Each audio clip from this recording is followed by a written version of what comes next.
നിർണായകമായ സംഭാവനകൾ നൽകിയ മഹാനാണ് സഖാവ് ലെനിൻ. അദ്ദേഹം 52 വയസ്സുവരെ ജീവിച്ചിരുന്നുള്ളൂ എങ്കിലും ആ 52 വർഷക്കാലം എന്ന് പറയുന്നത് ലെനിൻ തന്നെ ഒരിക്കൽ സൂചിപ്പിച്ചതുപോലെ ലോകത്തെ മാറ്റാൻ മുതലാളിത്തം സൃഷ്ടിച്ച അതിൻ്റെ പരമോന്നത ഘട്ടമായിരിക്കുന്ന സാമ്രാജ്യത്വം സൃഷ്ടിച്ച ദുരിതങ്ങളിൽ നിന്നും അപമാനവീകരണത്തിൽ നിന്നും മനുഷ്യരാശിയെ രക്ഷിക്കാനുള്ള സൈദ്ധാന്തികവും പ്രായോഗികവുമായ വളരെ ഗൗരവാവഹമായ ഇന്നും പ്രസക്തമായ സംഭാവനകൾ മനുഷ്യരാശിക്ക് മുമ്പിൽ, ലോക തൊഴിലാളി വർഗത്തിന് മുമ്പിൽ സമർപ്പിച്ചിട്ടുള്ള വ്യക്തിത്വമാണ് ലെനിൻ്റെത്. ലെനിൻ 1917 ഒക്ടോബർ വിപ്ലവത്തിലൂടെ സച്ചിദാനന്ദ മാഷ് ഒരു കവിത പറയുന്നത് പോലെ ചൂഷകരെ ചുട്ടുപൊള്ളിച്ച ഒക്ടോബറിൻ്റെ ഉഷ്ണവാദം അത് ലോകത്തെല്ലായിടത്തും മുതലാളിത്തം എല്ലാ കാലത്തും നിലനിൽക്കുന്നൊരു വ്യവസ്ഥയില്ലെന്നും അതിനെ പരിവർത്തനപ്പെടുത്താമെന്നും അതിന് ബദലായി സാമൂഹ്യ സമത്വത്തിൻ്റെതായ സ്ഥിതിസമത്വത്തിൻ്റെതായ ഒരു സാമൂഹ്യ വ്യവസ്ഥ, സോഷ്യലിസ്റ്റ് വ്യവസ്ഥ കെട്ടിപ്പടുക്കാമെന്നും സൈദ്ധാന്തികമായും പ്രായോഗികമായും തെളിയിച്ച അനുഭവങ്ങളാണ് ഒക്ടോബർ വിപ്ലവവും ലെനിൻ്റെ ജീവിതവും നമുക്ക് നൽകിയിട്ടുള്ളത്. ഒരു 70 വർഷക്കാലം നിലനിന്ന സോവിയറ്റ് യൂണിയൻ ഇന്ന് ഭൂമുഖത്തില്ല. ലെനിൻ വളരെ നിശിതമായ അപഗ്രഥന രീതിയിൽ വിശകലനം ചെയ്യുകയും പഠിക്കുകയും ചെയ്ത സാമ്രാജ്യത്വ വ്യവസ്ഥ അതിൻ്റെ എല്ലാ നിശംസതകളോടെയും ഈ നിയോലിബറൽ കാലത്ത് മനുഷ്യരാശിക്കെതിരായിട്ട് വലിയ വെല്ലുവിളികൾ, മനുഷ്യരാശിയുടെ നിലനിൽപ്പിന് തന്നെ ഭീഷണിയാവുന്ന യുദ്ധങ്ങളും കോർപ്പറേറ്റ് കൊള്ളയും ഒക്കെ അടിച്ചേൽപ്പിക്കുന്ന ഒരു സന്ദർഭത്തിലാണ് മഹാനായ ലെനിൻ്റെ 100ാം ചരമവാർഷികത്തിൻ്റെ ഭാഗമായി നമ്മൾ ലെനിനെ അനുസ്മരിക്കുന്നത്. സമകാലീന ലോക സംഭവങ്ങളുടെ പശ്ചാത്തലത്തിൽ പലസ്തീനിലെ യുദ്ധം, ഉക്രൈനിലെ യുദ്ധം, ലോകത്തിൽ മഹാഭൂരിപക്ഷം വരുന്ന ജനങ്ങൾ പട്ടിണിക്കാരാണ്. ഓക്സ്ഫാമിൻ്റെ ഇപ്പോൾ വേൾഡ് ഇക്കണോമിക് ഫോറത്തിൻ്റെ മുമ്പിൽ അവതരിപ്പിക്കപ്പെട്ട റിപ്പോർട്ട് തന്നെ ലോകത്തിൻ്റെ സമ്പത്തിൻ്റെ മഹാഭൂരിപക്ഷവും 5 അതിസമ്പന്നർ കൈയടക്കുന്ന സമ്പത്തിൻ്റെ അഭൂതപൂർവമായ കേന്ദ്രീകരണം നടക്കുന്ന ഒരു ചരിത്രഘട്ടം. മഹാഭൂരിപക്ഷം വരുന്ന ജനങ്ങളും പട്ടിണിക്കാരും വിശക്കുന്നവരും രോഗികളുമൊക്കെ ആയി മാറുന്ന ഒരു ചരിത്രഘട്ടം. ശാസ്ത്രത്തിൻ്റെ ഏറ്റവും നൂതനമായ, പ്രത്യേകിച്ച് ഫ്രോണ്ടിയർ സയൻസിൻ്റെ മണ്ഡലത്തിലെ ഏറ്റവും പുതിയ കണ്ടുപിടുത്തങ്ങൾ പോലും മുതലാളിത്തം അതിൻ്റെ അതിജീവനത്തിന് വേണ്ടിയുള്ള സാധ്യതകളാക്കി മാറ്റുന്ന ഒരു ചരിത്രഘട്ടം. അത്തരം ഒരു ചരിത്ര സന്ദർഭത്തിൽ നിന്നുകൊണ്ടാണ് നമ്മൾ ലെനിനെ അനുസ്മരിക്കുന്നത്, ലെനിസത്തിൻ്റെ പ്രസക്തിയെക്കുറിച്ച് ആലോചിക്കുന്നത്. നമുക്ക് ഈ സംവാദത്തിൽ ഇന്ന് നമുക്ക് ലഭ്യമായിട്ടുള്ളത് ഈ വിഷയത്തെ, പ്രത്യേകിച്ച് ഒരു അറിവിൻ്റെ ഒരു സാമൂഹ്യശാസ്ത്ര രംഗത്ത് കേരളത്തിൽ മലയാളികൾക്കിടയിൽ ഏറ്റവും സജീവമായി ഇടപെടുന്ന 2 വ്യക്തിത്വങ്ങളാണ് ഡോക്ടർ ഷിനാസും അതേപോലെ തന്നെ വിൻസെൻ്റ്. രണ്ടുപേരും ഈ വിഷയത്തിൽ തങ്ങളുടെ അഭിപ്രായങ്ങൾ പറയും. ആദ്യം ഷിനാസ് സംസാരിച്ചത്. ഞാൻ ഭാഗ്യവശാൽ സോവിയറ്റ് യൂണിയനിലും തകർന്ന സോവിയറ്റ് യൂണിയനിലും പഠിച്ചിട്ടുണ്ട്. 89 ഗോർബച്ചോവിൻ്റെ പെരിസ്ട്രോയിക്ക ഗ്ലാസ്നോസ്റ്റ് കാലത്ത് സോവിയറ്റ് യൂണിയനിൽ പോവുകയും 91 അതിൻ്റെ തകർച്ച കാണുകയും തകർച്ചയ്ക്ക് ശേഷമുള്ള അതിപരിതാപകരമായ അവസ്ഥയൊക്കെ കണ്ടതാണ്. ആ കാലത്ത് ലെനിൻ ശവകുടീരം റെഡ് സ്ക്വയറിൽ 3 തവണയെങ്കിലും ഞാൻ പോയിട്ടുണ്ട്. അപ്പം ഈ അതിശക്തമായ തണുപ്പിനെ പോലും വകവെക്കാതെ 89 പിന്നീട് 94 ഒക്കെ വലിയ ക്യൂ ഉണ്ടാവുമായിരുന്നു. അന്ന് പക്ഷേ ലെനിനെ ഞാൻ വായിച്ചിട്ടില്ല കാര്യമായിട്ട്. സാധാരണ ഒരു +2 വിദ്യാർത്ഥിക്ക് അറിയുന്ന ലെനിൻ അത്രമാത്രമേ എനിക്ക് ഉണ്ടായിരുന്നുള്ളൂ. പിന്നീടാണ് ലെനിനെ പറ്റി, ലെനിൻ്റെ കൃതികളൊക്കെ വായിക്കുന്നത്. അപ്പോൾ ഇത്രയും സിദ്ധാന്തവും പ്രയോഗവും ഇത്രമേൽ സമഞ്ജസമായി സന്നിവേശിപ്പിച്ച വളരെ പ്രായോഗികമതിയായുള്ള ഒരു വിപ്ലവകാരി 20ാം നൂറ്റാണ്ട് കണ്ടിട്ടുണ്ടോ എന്ന് സംശയമാണ്. 20ാം നൂറ്റാണ്ട് ആ സന്ദർഭം ഞാൻ ഓർക്കുന്നത് ഒരു പുസ്തകം താരിഖ് അലിയുടെ ദ ഡയലമാസ് ഓഫ് ലെനിൻ എന്ന പുസ്തകം ഏതാനും വർഷങ്ങൾക്ക് മുമ്പാണ് ഇറങ്ങിയത്. അതിൽ 1917 ജനുവരി മാസത്തിൽ സ്വിറ്റ്സർലൻഡിൽ എക്സൈലായിരുന്ന കാലത്ത് സ്വിറ്റ്സർലൻഡിൽ വെച്ച് നടത്തുന്ന ഒരു പ്രസംഗത്തിൽ ലെനിൻ പറയുന്നത് വിപ്ലവം, റഷ്യൻ വിപ്ലവം എൻ്റെ ജീവിതകാലത്ത് നടക്കുമെന്ന് എനിക്ക് തോന്നുന്നില്ല, എന്നാലും വിപ്ലവം നടക്കും. ആ രീതിയിലുള്ള വിപ്ലവത്തെപ്പറ്റിയുള്ള ഒരു ആസന്നത ഒന്നും അദ്ദേഹത്തിൻ്റെ ആ പ്രസംഗത്തിൽ ഉണ്ടായിരുന്നില്ല. നടക്കും, പക്ഷേ എൻ്റെ കാലത്ത് നടക്കാൻ സാധ്യത കുറവാണ്. പക്ഷേ ആ ഒന്നാം ലോകമഹായുദ്ധത്തിൻ്റെ ആ ഘട്ടത്തിലാണ് ഫെബ്രുവരി വിപ്ലവം നടക്കുന്നു. അന്ന് ജർമ്മനി വഴി ഒരു സീൽഡ്, ജർമ്മൻ ഭരണാധികാരികളുടെ സഹായത്തോടെ ഒരു സീൽഡ് കമ്പാർട്ട്മെൻറ്റിൽ രഹസ്യമായി റഷ്യയിൽ എത്തുകയും അങ്ങനെ ഇത് വിപ്ലവത്തിനുള്ള ആ സമയം എന്ന് പറഞ്ഞാൽ രൂക്ഷമായ ഭക്ഷ്യക്ഷാമം, ഒന്നാം ലോകമഹായുദ്ധത്തിൽ ബ്രിട്ടൻ്റെ സൈനികർ മരിച്ചതിൻ്റെ ഇരട്ടി റഷ്യൻ സൈനികർ മരിച്ചിട്ടുണ്ട്.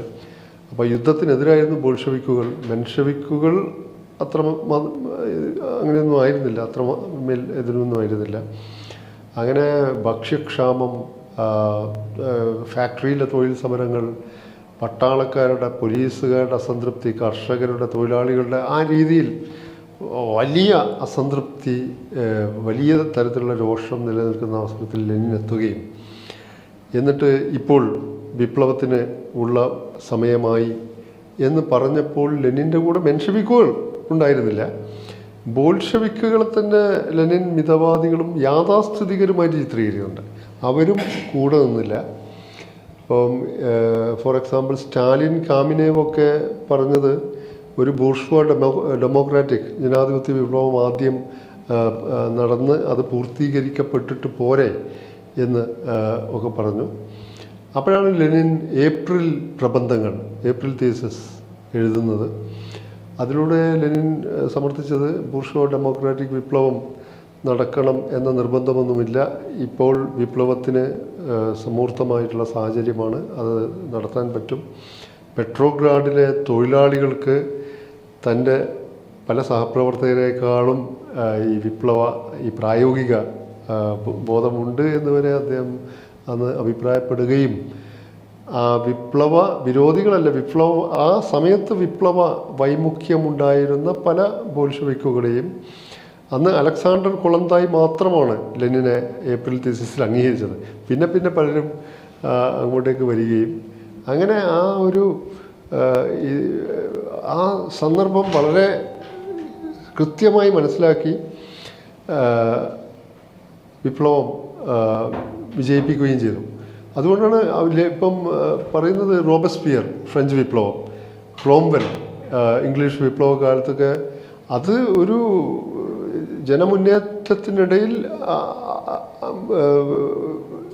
മുന്നോട്ട് വന്ന അല്ലെങ്കിൽ മുന്നിൽ എത്തപ്പെട്ട നേതാക്കളായിരുന്നു. ലെനിൻ പക്ഷേ അങ്ങനെ ആയിരുന്നില്ല. ലെനിൻ 10-25 വർഷം മുമ്പ് തന്നെ, വിപ്ലവത്തിന് 25 വർഷം മുമ്പ് തന്നെ വിപ്ലവത്തിന് വേണ്ടിയുള്ളൊരു കർമ്മ പദ്ധതി തയ്യാറാക്കി പ്രവർത്തിച്ച് വിപ്ലവം നടത്തി വിജയിപ്പിച്ച് അതിൻ്റെ കറക്റ്റ് സന്ദർഭം മനസ്സിലാക്കി ആ സന്ദർഭത്തിന് വേണ്ടി ഉള്ള മുതലാളിത്ത ലോകത്തിലെ ഏറ്റവും ദുർബല കണ്ണി എന്ന സിദ്ധാന്തം ആവിഷ്കരിക്കുകയും ആ രീതിയിൽ കേട്ടിക്ക് കൂടുതൽ വിൻസെൻറ്റിനും കൂടുതൽ പറയാനുണ്ടാവും എന്ന്, ദുർബലമായ കണ്ണി, ഏപ്രിൽ തീസിസ്, അതൊക്കെ. അപ്പോൾ ലെനിനെ വ്യതിരിക്തനാക്കുന്നത് അദ്ദേഹം പെട്ടെന്നുള്ള ചരിത്രത്തിൻ്റെ ഒഴുക്കിൽ മുന്നിൽ എത്തിപ്പെട്ട ഒരു നേതാവായിരുന്നില്ല. അദ്ദേഹം ആ വിപ്ലവത്തിന് വേണ്ടി വളരെ കൃത്യമായൊരു പദ്ധതി തയ്യാറാക്കുകയും പ്രവർത്തിക്കുകയും ഏറ്റവും കൃത്യമായ മുഹൂർത്തം കാണുന്നതിൽ, കുശാഗ്ര ബുദ്ധിയോടെ കാണുന്നതിൽ വിജയിക്കുകയും ചെയ്തു എന്നതാണ് എന്ന് തോന്നുന്നു. ഷിനാസ് ഇവിടെ സൂചിപ്പിച്ചത് വിൻസെൻ്റ് ഏപ്രിൽ തീസിസിനെ കുറിച്ചാണ്. പ്രത്യേകിച്ച് ഈ സാമ്രാജ്യത്വ ബൂർഷ്വാസിയുമായി ഉത്ഗ്രഥിക്കപ്പെട്ട കെരൻസ്കി പ്രതിനിധാനം ചെയ്യുന്ന റഷ്യയിലെ ബൂർഷ്വാവർഗം ചരിത്രത്തിൽ വിപ്ലവകരമായ പങ്ക് വഹിച്ച് കടന്നു വന്നൊരു ബൂർഷ്വാസിയല്ല. പൗരോഹിത്യത്തെയും മതത്തെയും ചരിത്രത്തിലെ ജീർണശക്തികളോടും കണക്ക് തീർത്ത് കടന്നു വന്ന ആധുനികതയുടെ ഒരു ജനാധിപത്യ ഉള്ളടക്കമുള്ള ബൂർഷ്വാസിയല്ല. ഈ ബൂർഷ്വാസിയുടെ പരിമിതി എന്താണ്? അത് സ്ലാവ് പുണ്യ പുരാണ മഹിമ വംശീയതയുമായിട്ട് സന്ധി ചെയ്ത ബൂർഷാസിയാണ്, അതിനെ കൂടി ഉപയോഗിക്കുന്ന ബൂർഷാസിയാണ്. വളരെ പിന്നോക്കം നിൽക്കുന്ന റഷ്യ പോലുള്ള ഒരു കാർഷിക സമ്പദ്ഘടനക്കകത്ത് ആ കർഷക ജനതയുടെ വിശ്വാസപരമായ വംശീയാംശങ്ങളെ കൂടി എന്താണ് സംരക്ഷിക്കുന്ന ബൂർഷാസിയാണ്. അതുകൊണ്ട് യൂറോപ്പിൽ ബൂർഷാ ജനാധിപത്യ വിപ്ലവങ്ങളിലൂടെ കടന്നു വന്ന ഒരു വിപ്ലവ ബൂർഷാസിയല്ല, സാമ്രാജ്യത്വവുമായി ഉത്ഗതിക്കപ്പെട്ട റഷ്യൻ ബൂർഷാസി. അതുകൊണ്ട് തന്നെ ഈ റഷ്യൻ ബൂർഷാസിയെ ബൂർഷാ വ്യവസായവൽക്കരണത്തിൻ്റെ ബൂർഷാ ജനാധിപത്യവൽക്കരണത്തിൻ്റെ ഒരു നടത്തിപ്പിന് കാത്തിരിക്കുന്നതിൽ അർത്ഥമില്ല. ആ ഉത്തരവാദിത്തം കൂടി ബൂർഷാസി ചെയ്യേണ്ട സമൂഹത്തിൻ്റെ ജനാധിപത്യവൽക്കരണത്തിൻ്റെ ഉത്തരവാദിത്തം കൂടി തൊഴിലാളി വർഗം ഏറ്റെടുക്കേണ്ടതുണ്ട്. ഇതാണ് ഏപ്രിൽ തിസീസിൻ്റെ തൊഴിലാളി കർഷക ഐക്യം ഏറ്റെടുക്കേണ്ടതുണ്ട്. അതുകൊണ്ട് കാർഷിക വിപ്ലവത്തിന്റെ കടമകൾ കൂടി, അതാണ് കർഷക തൊഴിലാളി ഐക്യം, കാർഷിക വിപ്ലവത്തിന്റെ കടമകൾ കൂടി ഏറ്റെടുക്കുന്ന ഒരു സോഷ്യലിസ്റ്റ് വിപ്ലവത്തെക്കുറിച്ചാണ് ഏപ്രിൽ തിസീസിലൂടെ പറഞ്ഞത്. അതിനുള്ള സന്ദർഭമാണിത്. കെൻസ്കിയെ താഴെ ഇറക്കി അധികാരം പിടിച്ചെടുക്കണം എന്ന് പറഞ്ഞത്. അങ്ങനെ ലെനിൻ മുന്നോട്ട് വെച്ച, അതായത് ഒരു നിർദ്ദിഷ്ട ചരിത്ര സാഹചര്യത്തെ നിർണ്ണയിക്കുന്ന വർഗശക്തികളുടെ സ്വഭാവത്തെ നിർണ്ണയിക്കുന്നതിൽ ലെനിൻ കാണിച്ച കുശാഗ്ര, തീർച്ചയായിട്ടും അതിന് ലെനിനെ സഹായിച്ചത് അദ്ദേഹത്തിന്റെ ഡയലക്ടിക്കൽ അപ്രോച്ചാണ്. നമുക്കത് വിശദമായി ചർച്ച ചെയ്യാം. ഇപ്പോൾ ലെനിനെ കുറിച്ച് നമ്മൾ പറയുമ്പോൾ എപ്പോഴും ലെനിൻ സാമ്രാജ്യത്വ കാലഘട്ടത്തിലെ മാർക്സിസ്റ്റാണ്. എൻ്റെ ഏറ്റവും വിഖ്യാതമായ ഒരു കൊട്ടേറ്റം സാമ്രാജ്യത്വം എന്നാൽ യുദ്ധമാണെന്നാണ്. സമകാലീന ലോകം എന്ന് പറയുന്നത് പലസ്തീൻ ഉൾപ്പെടെയുള്ള തീക്ഷ്ണമായ അനുഭവങ്ങളിലൂടെ, വളരെ വേദനാകരമായ അനുഭവങ്ങളിലൂടെ കടന്നു പോവുകയാണ്. ഉക്രൈൻ അവസാനിക്കാത്ത ഒരു യുദ്ധമുഖമായിട്ട് നമ്മുടെ മുമ്പിൽ നിൽക്കുന്നുണ്ട്. ഇത്തരമൊരു സന്ദർഭത്തിൽ ലെനിൻ ഈ പലസ്തീൻ വിഷയമൊക്കെ ലെനിൻ 1908 തന്നെ 8 പ്രോളിറ്റോറിയ എന്ന് പറയുന്ന റഷ്യൻ പാർട്ടിയുടെ RSDAP-യുടെ മുഖപത്രത്തിൽ ലെനിൻ തുർക്കി സുൽത്താനേറ്റിനെ അസ്ഥിരീകരിക്കാനുള്ള പാശ്ചാത്യ മുഖ്യ ശക്തികളുടെ നീക്കങ്ങൾ ജനാധിപത്യം പുനഃസ്ഥാപിക്കാനുള്ളതല്ല, മറിച്ച് അത് ഈ മേഖലയിലെ രാഷ്ട്രീയമായ പ്രാധാന്യം, പ്രത്യേകിച്ച് അവിടെ എണ്ണയുടെ പ്രശ്നമുണ്ട്, വാണിജ്യപാതകളുടെ പ്രശ്നമുണ്ട്, അതിനുവേണ്ടി അവിടെ ഒരു താവളം ഉറപ്പിക്കാനാണ് അവർ ശ്രമിക്കുന്നത് എന്ന് ലെനിൻ മുന്നറിയിപ്പ് നൽകുന്നുണ്ട്. അപ്പോൾ ലെനിൻ്റെ സാമ്രാജ്യത്വത്തെക്കുറിച്ചൊക്കെയുള്ള പഠനങ്ങളുടെ ഒരു പശ്ചാത്തലത്തിൽ സമകാലീന ലോകത്തിലെ സാമ്രാജ്യത്വ അധിനിവേശവും അതിൻ്റെ പ്രശ്നങ്ങളും നമ്മൾ ലെനിൻ്റെ ഈ ഒരു ചരമശതാബ്ദി സ്മരണയിൽ പ്രധാനമായി വരുന്നുണ്ട്. അങ്ങനെയാണല്ലോ നമ്മൾ സമകാലീനമായ ഒരു ഓർമ്മപ്പെടുത്തലായ ഒരു സ്മരണയായി മാറുന്നത്. വിൻസെന്റ് അത് സംസാരിക്കണം. ശരിക്കും ദ ജൂയിഷ് ക്വസ്റ്റ്യൻ എന്ന ലേഖനത്തിൽ മാർക്സ് തന്നെ ആ വിഷയത്തെ അപഗ്രഥിക്കുന്നു. ഈ ജുഡൈസത്തെ മാർക്സ് ഈ ക്യാപിറ്റലിസത്തിന്റെ തന്നെ ഒരു രൂപമായിട്ടാണ് മാർക്സ് കണ്ടത്. ജൂതന്മാരോട് തന്നെ അദ്ദേഹം പറയുന്നത് ജൂതന്മാരുടെ ഇമാൻസിപ്പേഷൻ മുതലാളിത്തത്തിൽ നിന്നുള്ള ഇമാൻസിപ്പേഷൻ ആണെന്നും കൂടി അദ്ദേഹം പറഞ്ഞു വെക്കുന്നത്. അപ്പോൾ ഈ ബാങ്കുകൾ, വൻകിട വ്യവസായ സ്ഥാപനങ്ങൾ, ഇതെല്ലാം ഈ നിയന്ത്രിച്ചിരുന്ന ഒരു വിഭാഗം യഥാർത്ഥത്തിൽ ജൂതന്മാരായിരുന്നു. ആ അർത്ഥത്തിലാണ് ഈ ജുഡൈസത്തിൻ്റെ ഈ ചൂഷണാത്മക തലവും കൂടി ഈ മാർക്സ് അതിൽ സൂചിപ്പിച്ചത്. ലെനിൻ്റെ ഏറ്റവും വലിയ ഒരു പ്രത്യേകത, പലപ്പോഴും മാർക്സിസത്തിൽ നമ്മൾ റോൾ ഓഫ് ഡ്യൂട്ടൽ ഇൻ ഹിസ്റ്ററിക്ക് വലിയ പ്രാധാന്യം കൊടുക്കാറില്ലെങ്കിൽ കൂടി ഇവിടെ പ്ലിഖനോവ് ഉണ്ടായിരുന്നു. അദ്ദേഹം അഗാധ മാർക്സിസ്റ്റ് പണ്ഡിതനായിരുന്നു. പക്ഷെ അദ്ദേഹം റഷ്യയിലേക്ക് മാർക്സിസ്റ്റ് ആശയങ്ങൾ ട്രാൻസ്ലേറ്റ് ചെയ്ത് പ്രസിദ്ധീകരിച്ചു. അദ്ദേഹം ധാരാളം അക്കാഡമിക്സിനിടയിൽ പ്രസംഗിച്ചു. പക്ഷേ ജനങ്ങളുടെ ഇടയിലേക്ക് മാർക്സിസം എത്തിയില്ല.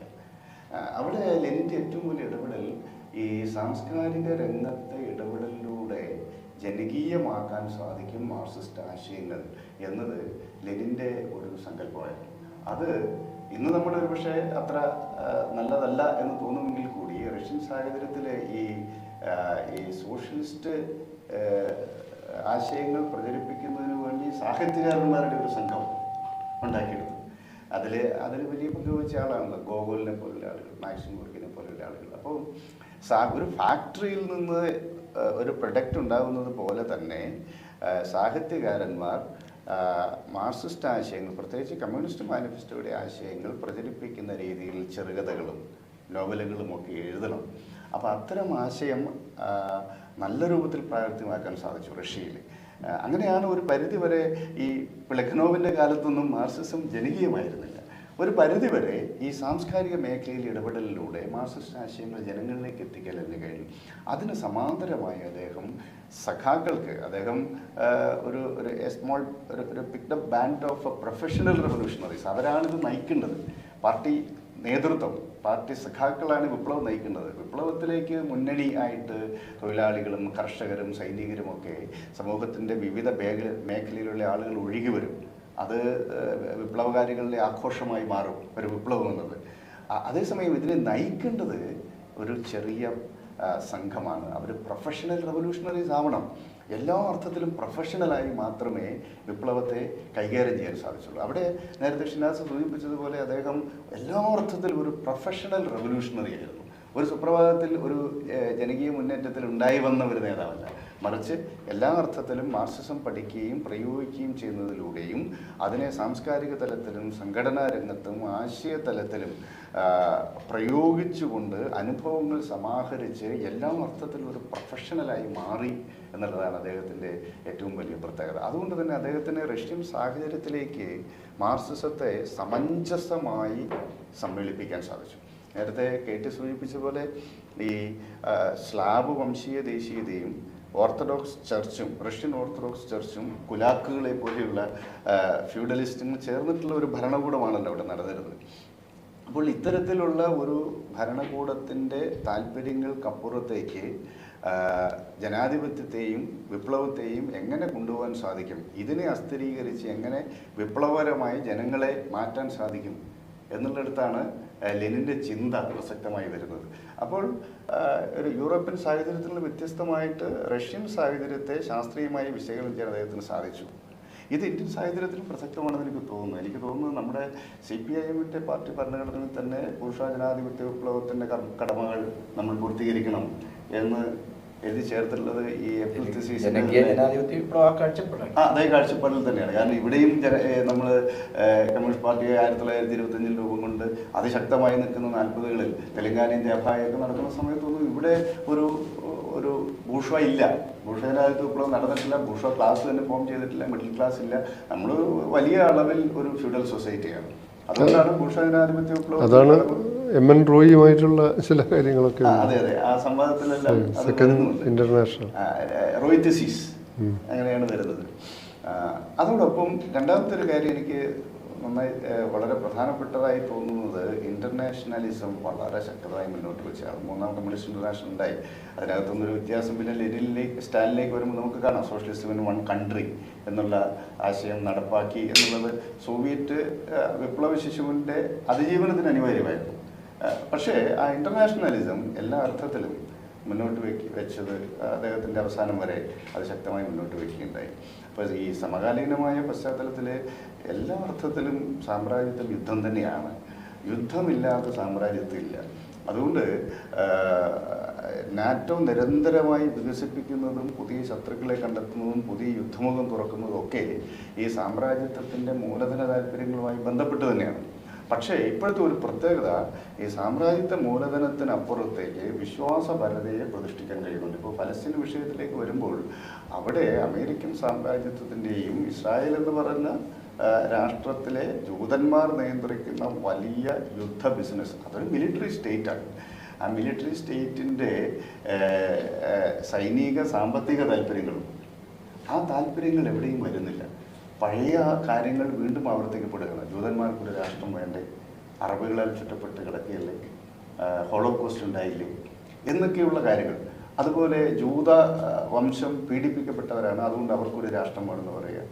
അപ്പോൾ ഈ ക്രിസ്ത്യൻ സയനിസ്റ്റുകളെ പോലെയുള്ള ആളുകൾ ഈ ജൂത സയനിസ്റ്റുകളോട് മതപരമായി ഐക്യപ്പെടുന്ന ഒരു സാഹചര്യം ഉണ്ടാകുന്നു. ഇങ്ങനെ ഒരു റിലീജിയനും റേസിസവും ഒക്കെ മുൻനിരയിലേക്ക് കൊണ്ടുവന്ന് അടിസ്ഥാനപരമായിട്ടുള്ള ഈ സാമ്രാജ്യത്വത്തിൻ്റെ യുദ്ധത്വരയും യുദ്ധത്തിലൂടെ അവർ സമാഹരിക്കുന്ന പണവും യുദ്ധമാണ് അവരുടെ അടിത്തറ എന്ന ലെനിൻ്റെ വീക്ഷണത്തെയും അത് ശരിയായി നിൽക്കുമ്പോൾ തന്നെ ഈ മീഡിയയുടെ ഒരു വലിയ സ്വാധീനത്തിൽ അതിനെ മാറ്റിവെക്കാൻ കഴിയുന്നുണ്ട്.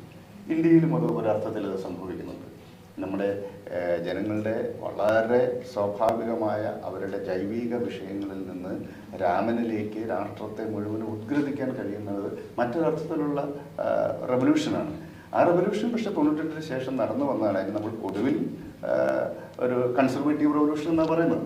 ഈ കൺസർവേറ്റീവ് റെവല്യൂഷൻ്റെ ഒരു പ്രത്യേകത, അത് വളരെ സ്വാഭാവികമായിട്ട് തന്നെ ഈ മതവും വംശീയതയും അത്തരത്തിലുള്ള മനുഷ്യരെ വൈകാരികമായി സ്വാധീനിക്കുന്ന വിഷയങ്ങളെ മുൻനിരയിലേക്ക് വയ്ക്കുവാനും വർഗ താല്പര്യങ്ങളും യഥാർത്ഥത്തിലുള്ള മനുഷ്യൻ്റെ സംഘർഷങ്ങളെയും പിന്നിലേക്ക് കൊണ്ടുപോകാനും അങ്ങനെ ഒരു വൈകാരിക രാഷ്ട്രീയത്തെ മുന്നോട്ട് നയിക്കുവാൻ കഴിയുന്നതാണ്. അപ്പോൾ ഇപ്പോൾ സാമ്രാജ്യത്തിൽ പ്രവർത്തിക്കുന്ന യഥാർത്ഥത്തിൽ ഈ വൈകാരിക രാഷ്ട്രീയത്തെ, അതിൽ ഓർത്തഡോക്സും റേസിസവും കൺസർവേറ്റീവ്സും ഒക്കെയാണ് അന്തർധാരയായി പ്രവർത്തിക്കുന്നത്.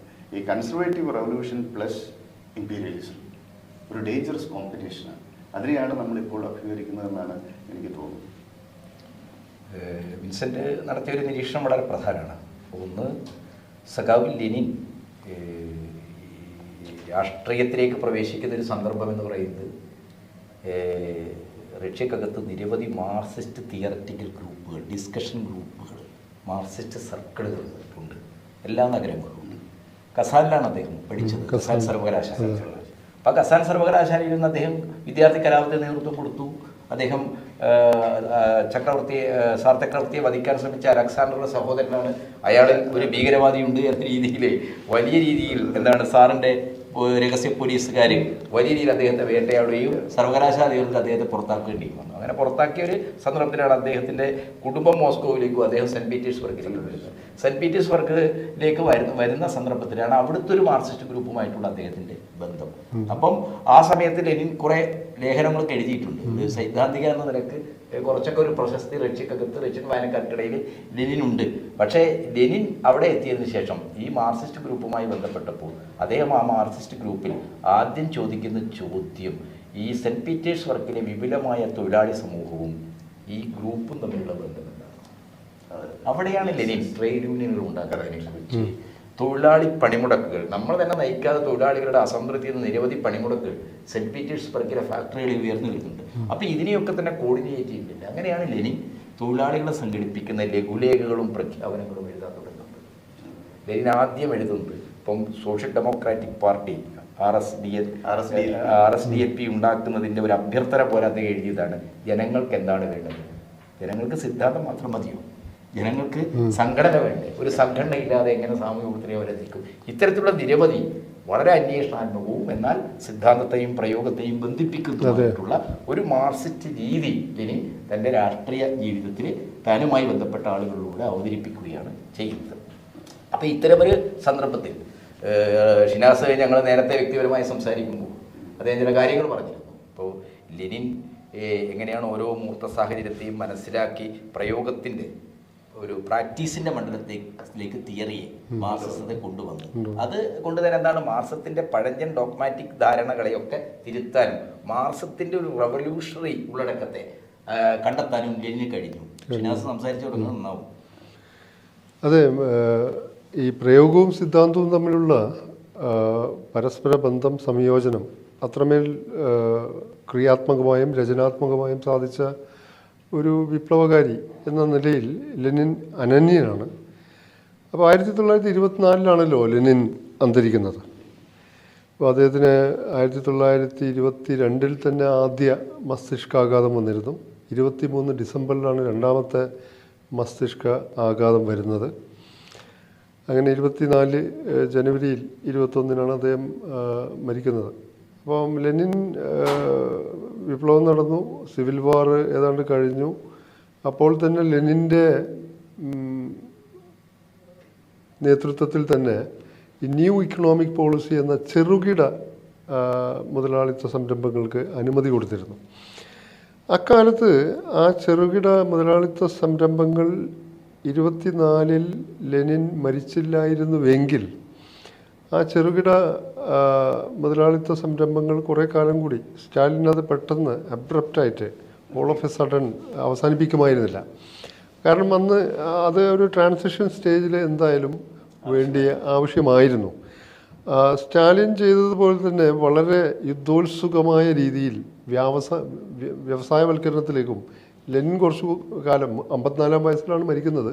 അപ്പോൾ 54 വയസ്സിൽ മരിച്ചില്ല എങ്കിൽ കുറച്ചു കാലം കൂടി ജീവിച്ചിരുന്നുവെങ്കിൽ ഈ പെട്ടെന്നുള്ള അതിദ്രുത ഒരു വേള നിഷ്ഠുരം പോലുമായ വ്യവസായവൽക്കരണത്തിലേക്കും സോവിയറ്റ് യൂണിയൻ പോകുമായിരുന്നില്ല. മാർക്സിസ്റ്റ് ചിന്തകർ തന്നെ ചൂണ്ടിക്കാട്ടിയ ഒരു കാര്യം ലെനിന് കുറച്ചുകൂടി കാലം ജീവിച്ചിരുന്നുവെങ്കിൽ സോവിയറ്റ് യൂണിയൻ്റെ പിന്നീടുള്ള ഘടന പിന്നീട് രൂപപ്പെട്ട പോലെ ആകുമായിരുന്നില്ല എന്ന നിരീക്ഷണം പോലും നടത്തുകയുണ്ടായിരുന്നു. മാത്രമല്ല ഇപ്പോൾ ഡെമോക്രാറ്റിക് സെൻട്രലിസം ഒക്കെ അന്നത്തെ റഷ്യൻ സാഹചര്യത്തിൽ, യുദ്ധ സാഹചര്യത്തിലൊക്കെ ഉണ്ടായിരുന്നു എങ്കിൽ തന്നെ ലെനിന് വിയോജന ശബ്ദത്തോട് ലെനിൻ പുലർത്തിയ ഒരു സമീപനം മാതൃകാപരമായിരുന്നു. ഇപ്പോൾ എൻ്റെ ഓർമ്മയിൽ വരുന്ന ജൂലിയസ് മാർത്തോവ് ഇടത് മെൻഷവിക്കായിരുന്നു. അപ്പം ലെനിൻ്റെ കൂടെ ഇസ്ക്ര പത്രത്തിൽ 3-അംഗ പത്രാധിപ സമിതിയിൽ ഒന്നിച്ച് പ്രവർത്തിച്ചിരുന്നു, അടുത്ത സുഹൃത്തുക്കളായിരുന്നു. പക്ഷേ സംഘടനാപരവും ചില തന്ത്രപരവുമായിട്ടുള്ള പല കാര്യങ്ങളിലും അഭിപ്രായ ഭിന്നതയുണ്ടായിരുന്നു. അങ്ങനെ ലെനിന് മസ്തിഷ്കാഘാതം വന്ന് ആദ്യത്തെ മസ്തിഷ്കാഘാതം വന്ന് ക്രൂപ്സ്കയ ഇടയ്ക്ക് മാർത്തോവ് എവിടെയെന്നൊക്കെ ചോദിക്കുന്നുണ്ട്. അപ്പം മാർത്തോവിനും സുഖമില്ല. മാർത്തോവിന് ഏറ്റവും മികച്ച ചികിത്സ ലഭ്യമാക്കണം. മാർത്തോവിന് ഏതോ ജർമ്മൻ സോഷ്യൽ ഡെമോക്രാറ്റിക് പാർട്ടിയുടെ സമ്മേളനത്തിൽ പങ്കെടുക്കാൻ പോകണമെന്ന് പറഞ്ഞപ്പം സോവിയറ്റ് യൂണിയൻ്റെ പാസ്പോർട്ട് അനുവദിക്കണം, ഏറ്റവും മികച്ച ഇത് ലഭ്യമാക്കണം.